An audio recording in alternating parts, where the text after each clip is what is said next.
Great to have you here, Jeremy. Thank you so much for being here and having this conversation with us. We really enjoy the work you do. Thank you. And so we looked at you have a Substack on the No Kings rallies, which we here at the Homo Stuff, we're here in LA. We've been covering it from the first one. And then this is I guess some are calling this No Kings 2.0 or whatever they're calling it. It's the continuation of this capture of really both parties as they pit each other against each other. And a lot of people going out to these things, which was, it happened this last weekend, was all over the country again. Well-coordinated effort by the billionaires to, again, make people think that they're challenging something important when really it was all one big facade. So let me read some of what you had written in the Substack, and then we'll get more to it. So this is No King's Day, a Democrat Party attempt to misdirect and fracture a united working class movement against the predator class. The nationwide mobilization was framed as resistance to authoritarianism, but operated as a prime example of controlled opposition, orchestrated through Democratic Party infrastructure. Events spanning more than 2,600 locations, included major demonstrations in D.C., New York, San Francisco, along with many other cities and towns. Organizers promoted the message that America has no kings. People who attended the rallies largely condemned Donald Trump and policies he has adopted. They aborted through use to the opportunity to vent larger grievances with the federal government and its corruption. Behind the public-facing movement, funding, logistics, and strategic messaging of the No Kings event were largely controlled by Democratic Party-aligned unions, donor networks, and nonprofit organizations, while presented as grassroots opposition to executive overreach. The movement illustrates how controlled opposition can redirect genuine public anger toward partisan objectives, shaping narratives, defining targets, and selectively framing abuses to fracture potential working class unity. Jeremy, this is a well thought out assessment here. Now, you were actually at one of the protests. You were in Tulsa, Oklahoma, covering this billionaire NGO funded event, correct? Yes, correct. Yes. So tell us from your vantage point how we were able to get to understand this setup of this event and what you saw with your own eyes out there, and how many people around you were aware of this, or were they not at all? Well, yeah, I mean, on one hand, it's an opportunity for people to express their frustration with various policies, and you did see different kinds of signs, including some stuff, critiquing military aid to Israel. But above it all, I mean, this is an effort to basically channel public outrage and dissent into the Democratic Party and into supporting the Democrats in the midterm elections. And it's very narrow in its critique. It's basically promoting the Trump derangement syndrome that, Trump is a king, he usurped executive authority. Well, there is substance to that critique. There's a much broader and more systemic problem in American politics, and Trump really is a symptom of a system that has long gone awry, that is dominated by a billionaire class, how they rig elections. I mean, he's really an instrument of the billionaire class. And in many ways, this could also be seen as an effort to, as part of an oligarchic effort to divide and conquer, divide American based on partisan loyalty. And that's why we need independent social movements, independent of the Democratic Party, that will forge a genuinely progressive movement capable of challenging this oligarchic structure that has brought us Donald Trump. And it should be noted, a lot of the policies that this movement is angry about that Trump is carrying out were also carried out by Democratic administrations, like what you were discussing with regard to the policy on Venezuela, destroying with these what amounts to, as Ron Paul pointed out, is extrajudicial assassination. Well, who was a key champion of that in the drone war? Barack Obama. I mean, he met every Tuesday with John Brennan, and they planned the death. And as Ron Paul pointed out, we believe in a legal system in our country. Innocent, until proven guilty, Yet the people on the Venezuelan fishing ships, just like the victims of the drone war, never had an opportunity in a court of law. And we know from the leaks of Daniel Hale that in the drone war, 8 or 9 out of every 10 victims of drone attacks were civilians. We know that not only was Muslim cleric Anwar Awlaki targeted, but also members of his family. And I think a 13-year-old girl, if memory serves me correctly, who was related to him. So, I mean, this is certainly a clear case of executive overreach. So, but no king makes it seem like only Trump has done this, and that if we get Gavin Newsom or Kamala Harris, we'll be okay. When that's really not the case. When the two-party system is morally bankrupt, and we need independent organizing and new political parties. Yeah. This is we have the third party discussion on our show all the time, and it's the same old.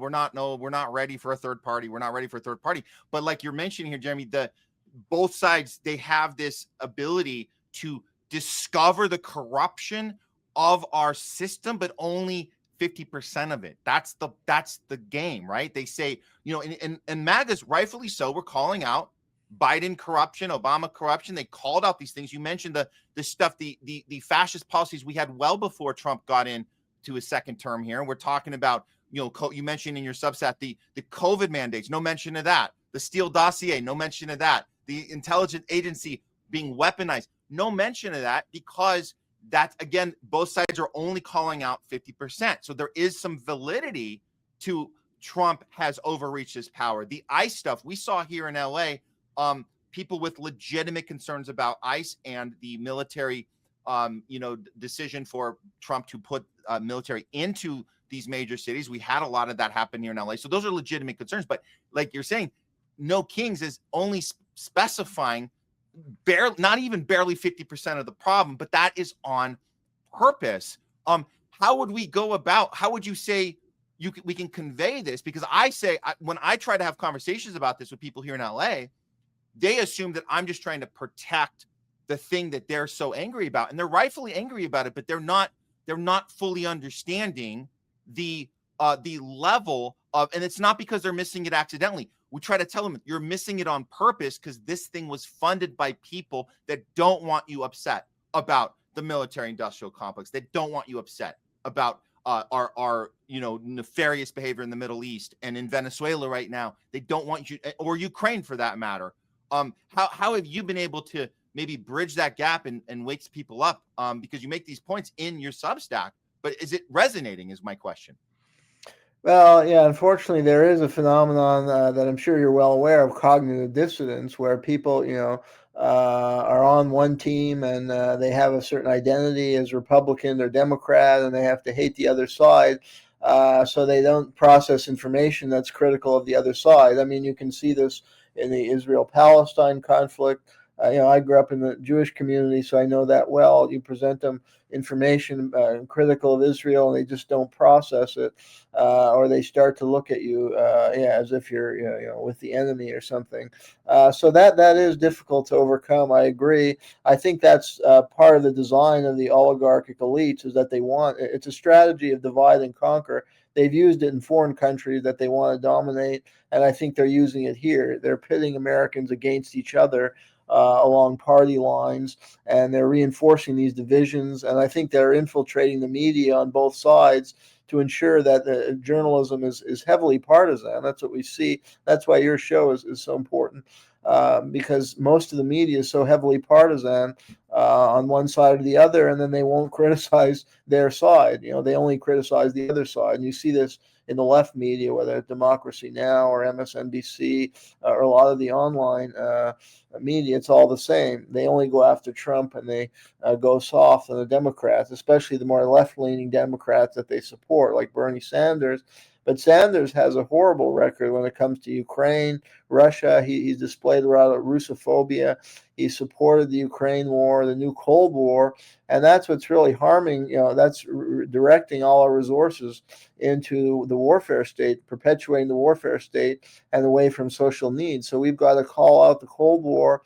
and we should try and build alliances on all sides. And I've tried in my scholarship, I've done books on Obama because I come from more left-wing background, but I've tried to show the structural forces that have corrupted the Democratic Party as well as the Republican Party.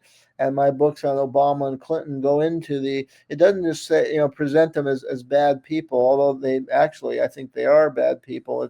It's these kind of opportunists that get into those positions of power who have no concern for human life. But on the other hand, it's these structural forces that corrupted them. It's the money. In the Clinton case, from the beginning of his career, he had to get in league with the wealthiest and the biggest corporation in the state of Arkansas, like Walmart and Tyson Chicken and the Stevens Investment House, to gain political power just in the state because of all the money that's required in elections.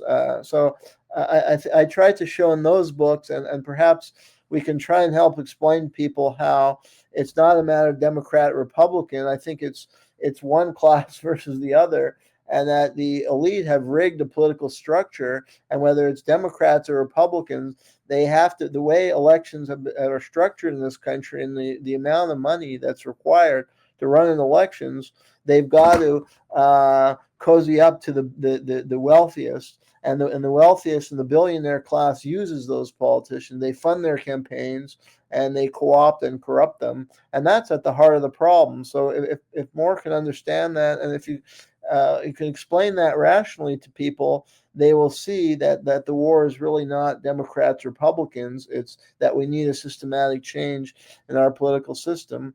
And as a historian, I can look back, there were new parties that developed in the late 19th, early 20th century, like the populist and socialist parties, and those helped to change the system for the better in the progressive and New Deal era. So those examples, I think, could be brought forward as far as the urgent need for a new party. Yeah. Hey, real quick, I just want to welcome our friends over at Due Dissidence. They have rated the stream. Welcome you guys to the conversation. And if you haven't discovered Homeless Left, now's your time to not just like the video, but hit the subscribe so you can notice when we go live. And we appreciate you guys. We're all doing this in the same space, independent media. We love the Due Dissidence guys. We love them. Keaton and Russell, they're badass, and you guys are too. So thanks for joining in on the conversation. Jeremy, let's so back to the money part, because I think that's a way I start talking to people about the money. Follow the money. We always say follow the money, and to notice where this is coming from. I mean, so some people, we've done some work on this, and it seems it was just under. This is one chart that somebody on our group put together, and just showing us.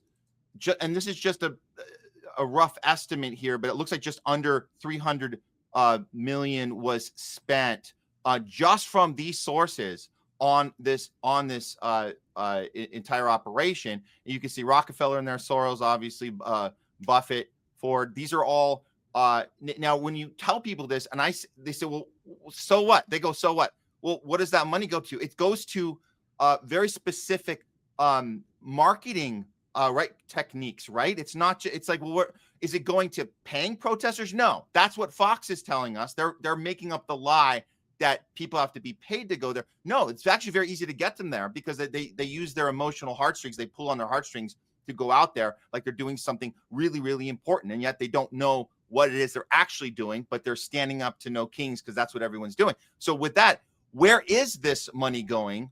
Would you say, is it something like this to get the coordination of the NATO colors and the getting the verbiage right and all the signage like this? We saw this whole, here's why we wear yellow. Max Blumenthal shared this out. This is the whole, they break it down. This is why it aligns with Ukraine, and it's the NATO policy that we have to police the world because there's bad guys trying to take over the planet, and it's saying choosing yellow. It kind of puts ourselves in this space where we're the good force on this planet. Is that where the money's going? Where else is it going? And how do we, again, like I'm stuck on this part of how we break through, that problem of having this conversation with people and let them know we get it. You're trying to do a good thing, but you have to understand this is captured by big, big money. Absolutely, yeah. Well, it's an elaborate marketing campaign. Yeah, it requires a lot of money as far as the promotion, as far as paying organizers. It seemed there were a lot of provocateurs at the event because the event I went to in Tulsa, and I've been to a lot of different protests and been involved with a lot of peace groups. And usually it's kind of a familiar crowd or type of people who are there. But at these No Kings events, you had these big bruiser type guys who looked more like from a motorcycle gang, and they were blasting this anti-Trump music and these kind of incendiary anti-Trump signs, and they made it very personal. And I think that's a sign of controlled opposition because they want to personalize, and that's what the American political structure is run by the public relations industry, and they get people to vote based on emotion, and they build up characters that you're supposed to identify with or hate, and what it does is evade the issues. Instead of really, elections should be about debating the issues and developing ideas for addressing social problems, and it's not really about pitting people against each other, but that's what they do. They develop these kind of WWF type character like Trump. I mean, he's really a creation of the media industry, and I think this event was just furthering that project.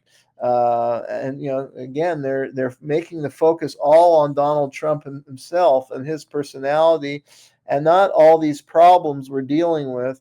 And they're channeling people into a Democratic Party that's really Republican Party light. I mean, they embrace similar program when it comes to immigration.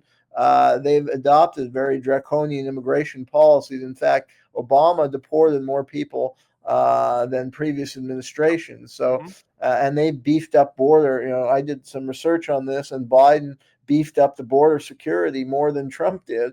And Harris was running on Trump's right.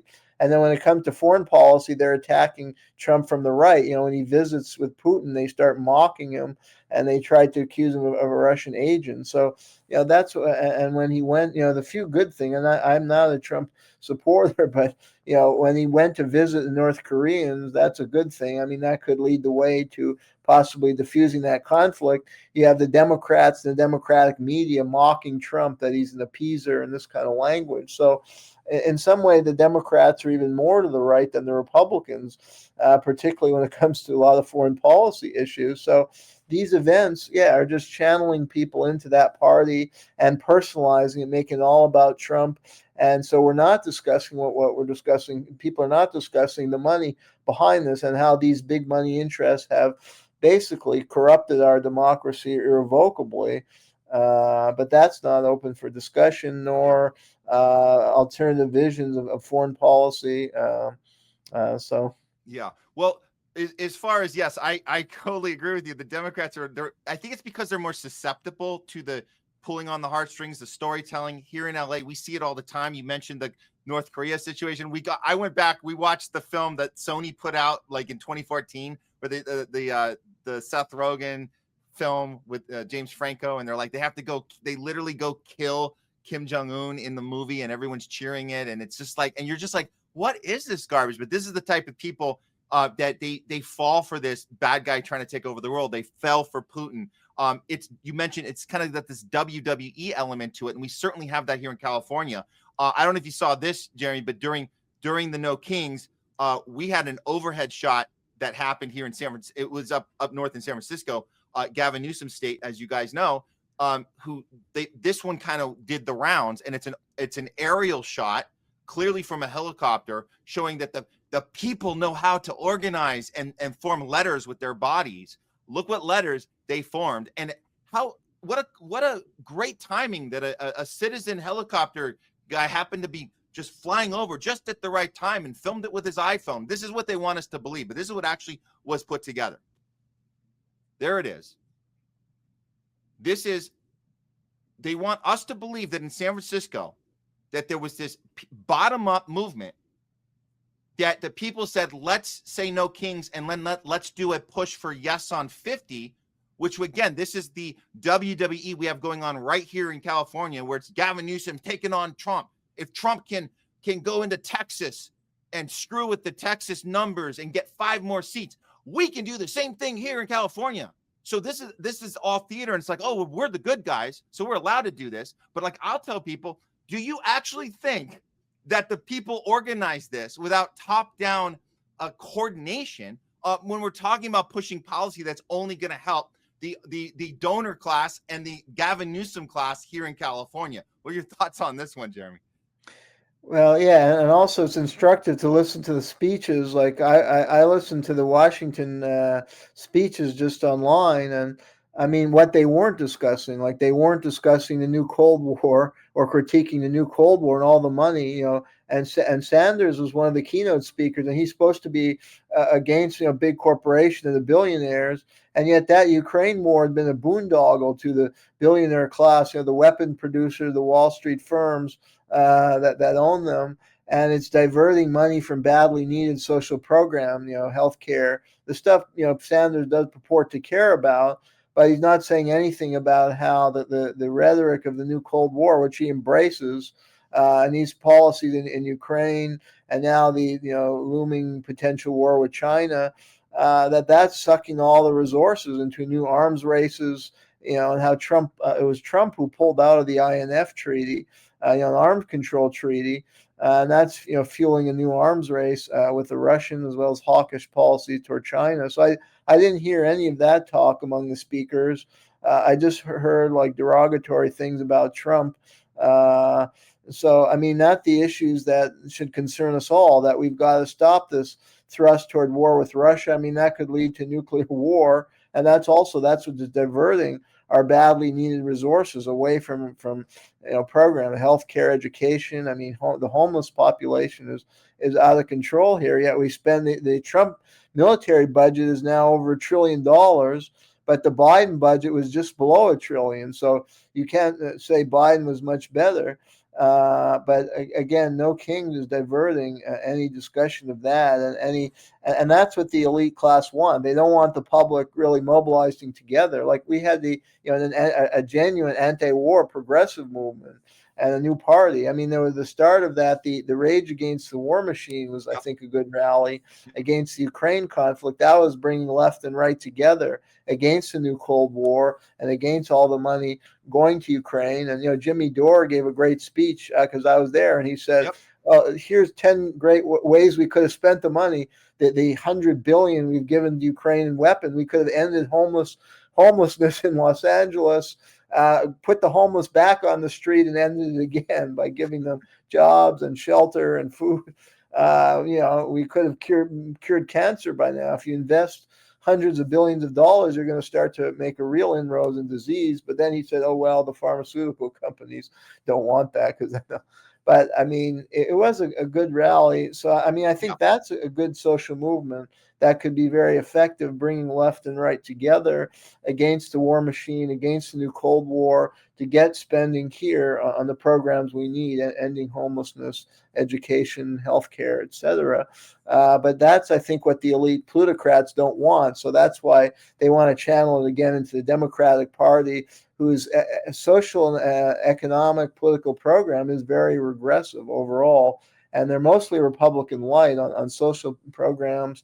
And then they're really, in some ways, more hawkish than Republicans when it comes to foreign policy, at least vis-a-vis Russia, Ukraine, certainly.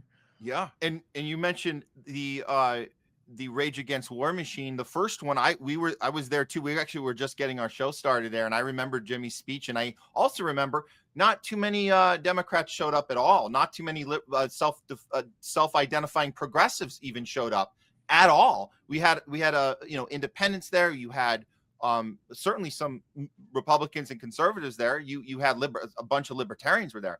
But like you're talking about, Jeremy, the idea that we could use up these moments to bring people together. If we couldn't do it then, it seems like we've even taken a step back from there, because I remember they tried to do the second Rage in this, and of course everything kind of changed after October 7th, because that happened in between the two of them, and then we started to realize, oh, you were only picking and choosing that you wanted to be against the Ukraine war, but you didn't really have anything to say about the genocide in Palestine. So like that part got disconnected. And again, you're saying that the Democrats are the hardest ones to get out to these things. So here we are. We just did the No Kings March, and you would think that somewhere in one of these cities there'd been some sort of like anti-war messaging somewhere, but we didn't see any of it. And I told people here in LA, like, aren't you concerned that there were barely any pro-Palestinian people that showed up to this at all? And if they did come,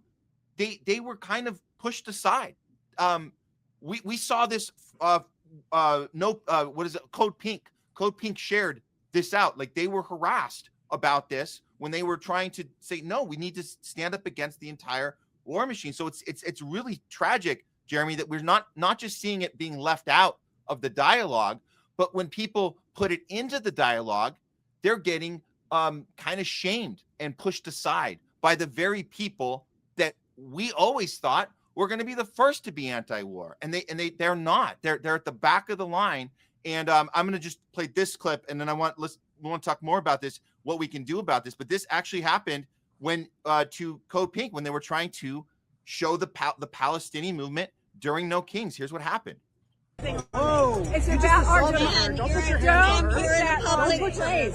News is just going to take a beautiful picture of this and paint us all as, like we're pro-humanity, pro-anti-genocide, pro-humanity. Right, but it's the wrong. You're at the wrong event, dude. I don't think so. I'm sorry. Why do you think this is the wrong message here? Because this is No Kings. This is about the United States. This is about our democracy.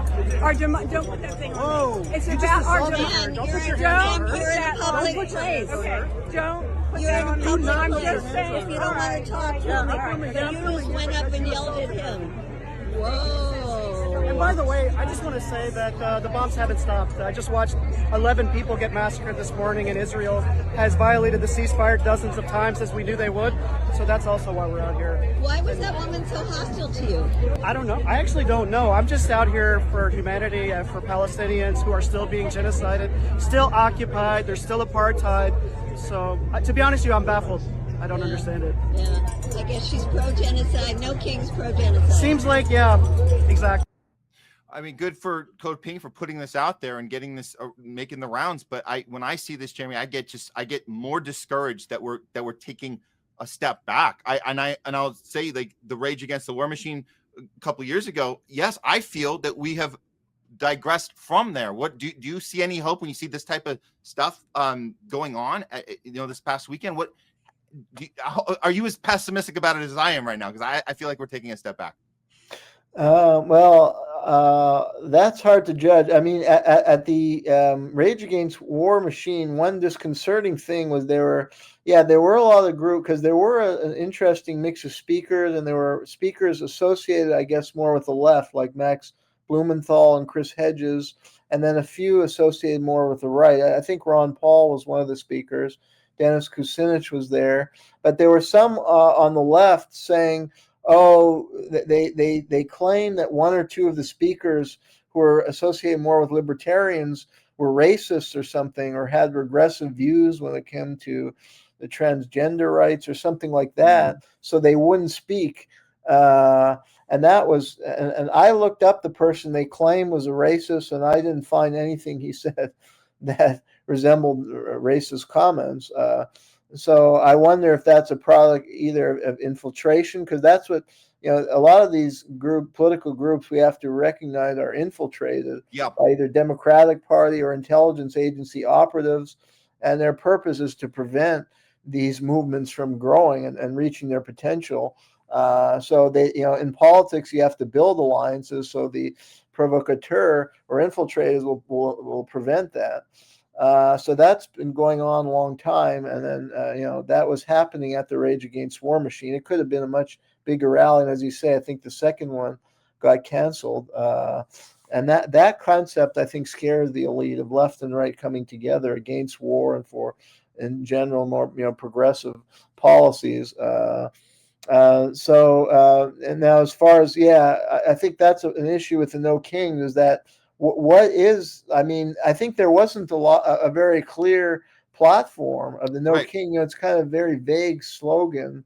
And what is the point? People come out to protest, but if there's no coherent vision of this movement, and it's just against one man, when, as we discussed, the system has been corrupted for years, and Trump is a manifestation of that system. So if you know, and he's, you know, I mean, he has a fixed amount of time. You know, he's an 80-year-old man. He's not going to be in power that much longer. But you know, somebody else like him will just replace him unless there's not systemic change, and that's what people have to be working for now, and that's really a long-term goal. And I think people can unify under things like getting money out of politics or redirecting, you know, resources away. Even if you're on the right or left, you can debate it as far as the taxation levels. But I think a lot of people would agree we spend too much money on the war machine. We need to cut the military budget and spend more on things like education, healthcare, infrastructure. Then, of course, you can debate things like taxation level. But if you agree on that premise, you can come together, and you can even have a party that brings left and right together on those core principles. But again, yeah, this kind of rally is meant to divide people, to channel it into the Democratic Party.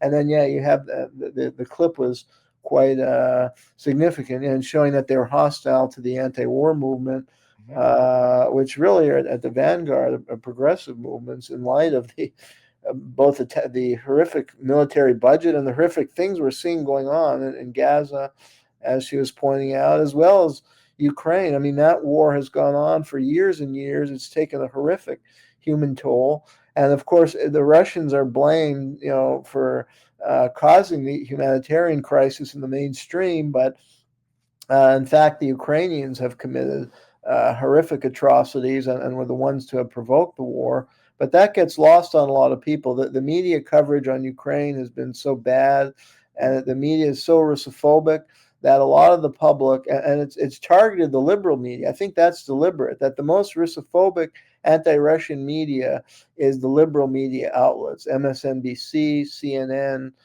even I found Democracy Now! Russophobic. And so that is by design. It's designed to prevent the growth of anti-war sentiment on the left. So the anti-war movement is largely for the Ukraine is led by the right, whereas Israel, Gaza, if you notice, those same networks that are very Russophobic, they play 24/7 the Israeli atrocities. Like Democracy Now! For I think a whole year only covered Israel, Gaza, nothing else. And I mean, and I will say, even somewhat one side. I mean, it's made to paint Israel in the worst possible light. I mean, most of it is accurate, but it's somewhat, in my opinion, slightly biased. I mean, there are certain things they're omitting on the Palestinian side, like with Hamas. I mean, Hamas are not choir boys. We should at least be honest about who they are, but you never find that on Democracy Now!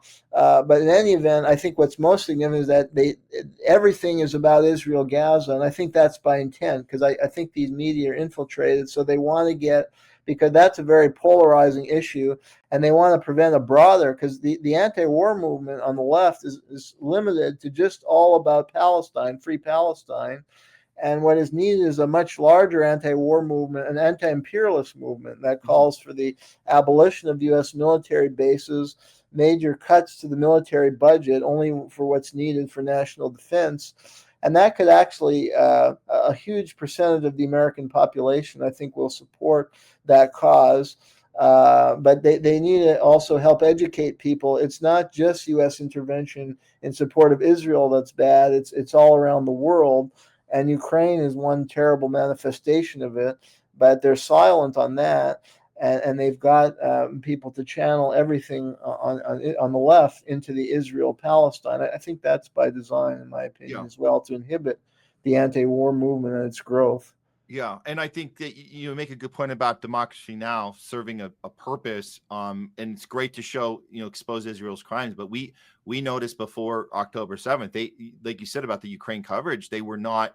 Amy Goodman was deliberately hyping up we have to save democracy in Ukraine, and you're like, how does this make any sense? We lived through the war on terror together. She was the one that was the most critical of the Bush-Cheney administration. She's the one that got General Wesley Clark to come on, and they had like a staged event and had him admit the top-down orders of 7 wars in 5 years in the Middle East. So she was on that during the Bush years. But then fast forward, you got the Ukraine thing, and then you got her basically saying Trump is the worst thing ever. And I think that's the red flag right there.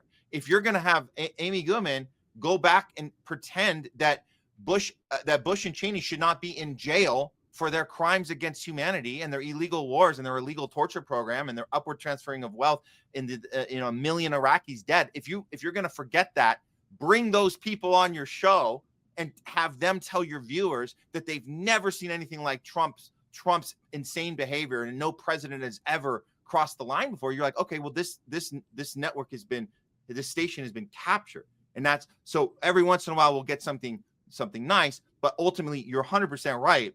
The idea is that each media outlet serves its purpose, and we tell people they're owned by the same people, and they go, well, that doesn't make any sense. Why would they have no, they're owned by the same people, and then they deliberately target their demographic and get them divided from the other people watching the other networks, and that's the game, and it works very, very well.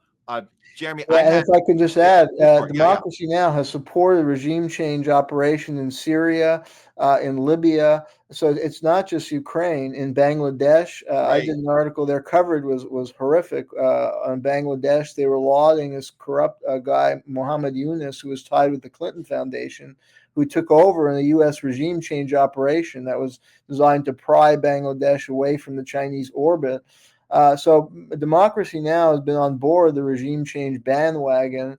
And also, they're channeling, I think part of the agenda is to channel social movements exclusively into the Israel-Palestine issue, which is known to be a very polarizing issue, instead of a larger anti-war movement that could be, that the left would be a central role in, and join forces with the right into a larger movement. I mean, that would be one facet of it, cutting the aid to Israel. But I think because the intelligence agencies, which I've studied in depth, they're very adept at infiltrating and manipulating social movements. They did that in the 60s. They channeled them into a dark and dangerous direction with the Weather Underground and with the drug culture. The CIA pushed that. It's established that they did that. And so they very insidiously manipulate and try and channel those movements in directions that they know will cause their implosion or cause them to not be a wide a scale. And I think key to that is not forming coalitions so that they grow as a movement. And political coalition is the key to any movement building. And that's what, again, to bring it back to No King, that's why that's so important. Because it's provoking hatred to anybody on the right and preventing a wider coalition against the two-party system, which is corrupted, and the military-industrial intelligence complex.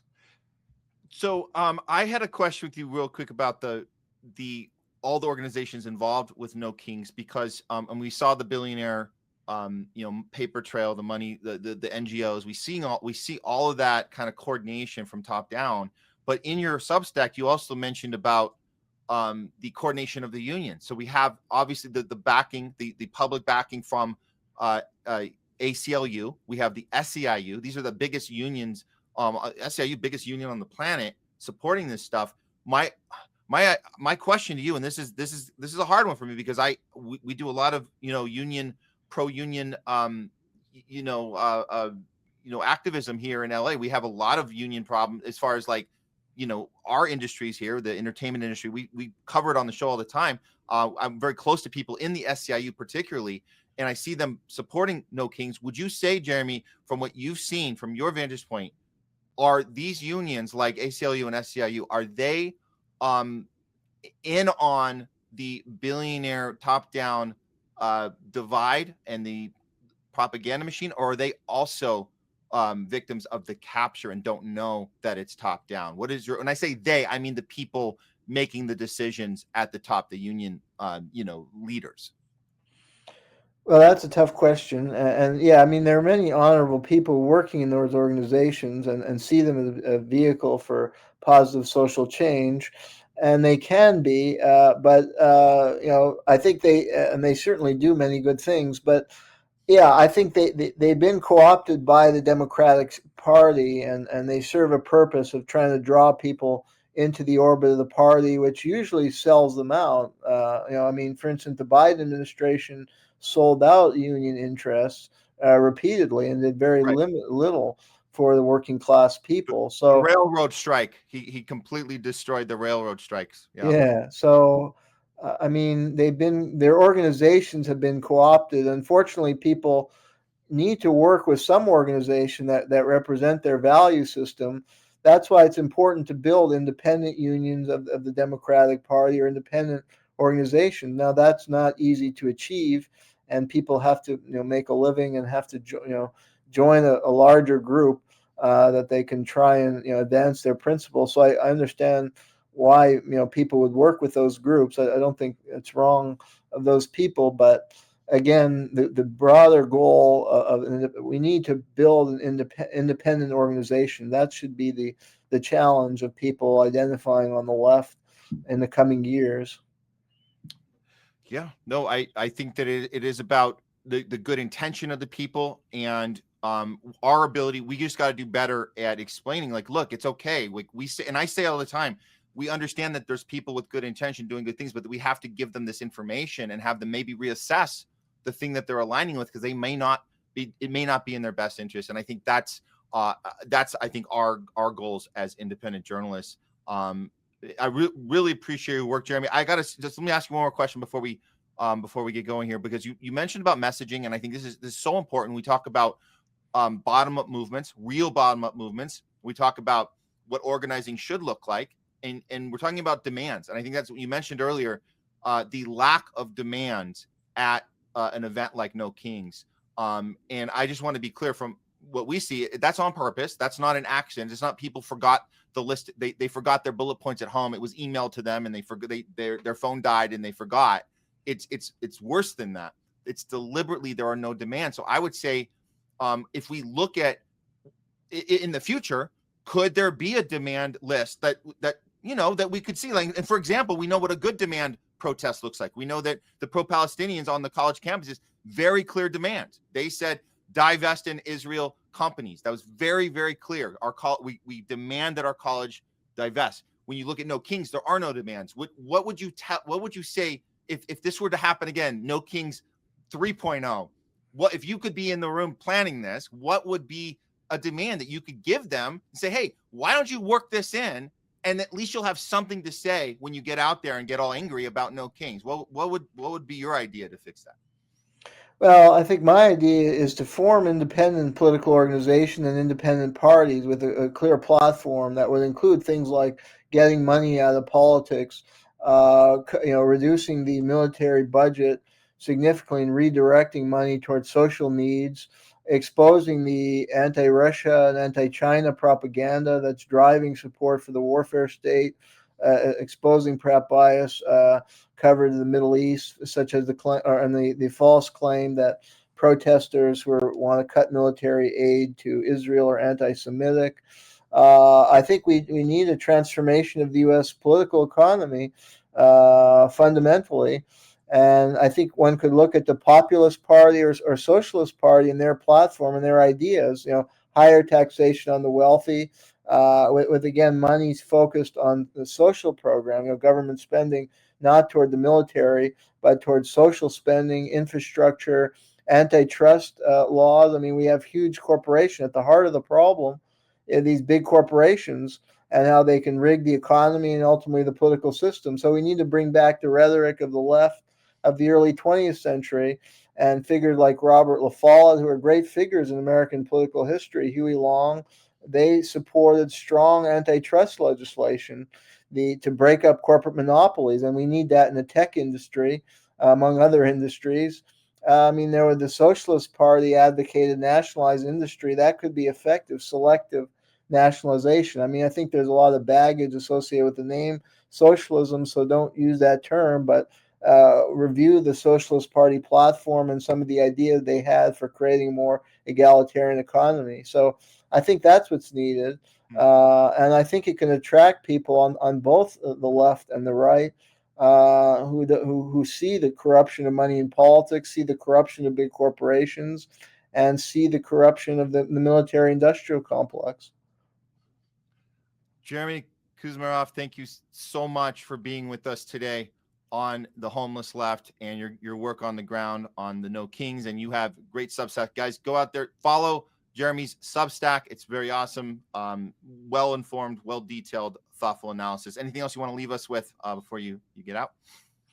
No, well, thanks. I think your show is great too, and we need people to kind of transcend this binary, partisan thinking, because I think that's by design of the ruling oligarchy to divide and conquer and make people hate each other based on party affiliation, which is very superficial. Thank you for that. Jeremy, thanks for being on the show with us, and we hope to have you back again in the future. My pleasure. Anytime.